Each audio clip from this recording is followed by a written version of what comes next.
quelques mois, cette école ressemblait à ça.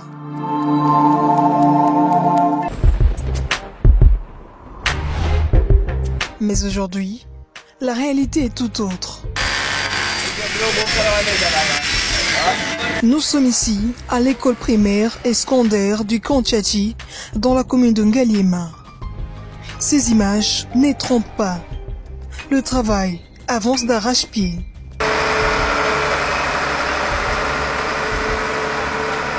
Une réhabilitation rendue possible grâce à l'initiative personnelle du chef de l'État, Félix-Antoine Tshisekedi.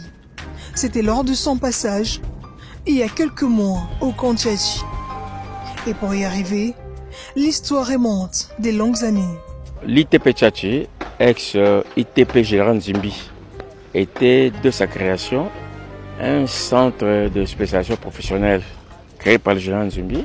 Alors, ce centre organisait à son sein les options telles que la mécanique auto, la maçonnerie, la menuiserie et l'électricité bâtiment. En 1992, le ministre Kofi Kilanga avait signé un arrêté faisant de l'ITP Général Nzimbi une école publique.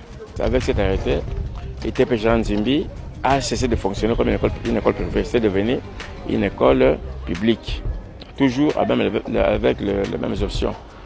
Décidé d'améliorer les conditions sociales des militaires, Félix Tshisekedi a ordonné à ce que la construction et la réhabilitation de cette école soient inscrites dans le projet de 100 jours d'urgence. Le complexe scolaire Kantchachi, c'est un grand projet. Il faut se dire que tout ce qui était là comme école, comme infrastructure, ne répondait plus aux normes. Il est prévu dans ce site que ce site fonctionne avec une école et une école technique, donc deux sections.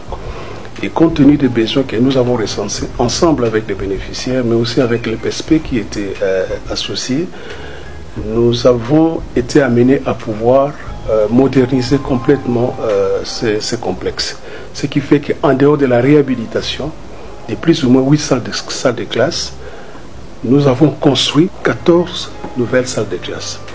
Ce qui fait qu'aujourd'hui, l'école a pratiquement doublé sa capacité. Cette école fait partie des chantiers les plus importants du secteur de l'éducation, assuré par la société de construction Safrimex, car l'école a été trouvée dans un état de délabrement. Le président est passé ici, il a vu les conditions dans lesquelles les élèves, bien les enfants militaires étaient en train d'étudier.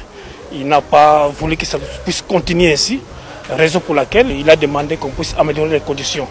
Et il a directement contacté notre entreprise qui avait commencé les travaux au mois de mars. Et nous avons vu qu'il nous a donné 12 mois.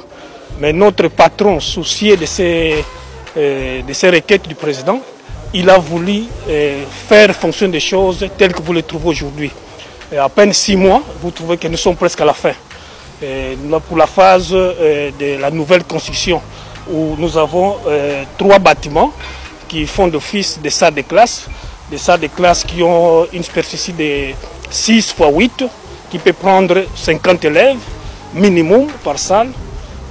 Nous avons un bâtiment bureau qui est derrière nous, qui a 3 salles qui pour les travaux pratiques, les séances pratiques. Et puis nous avons aussi une salle d'informatique.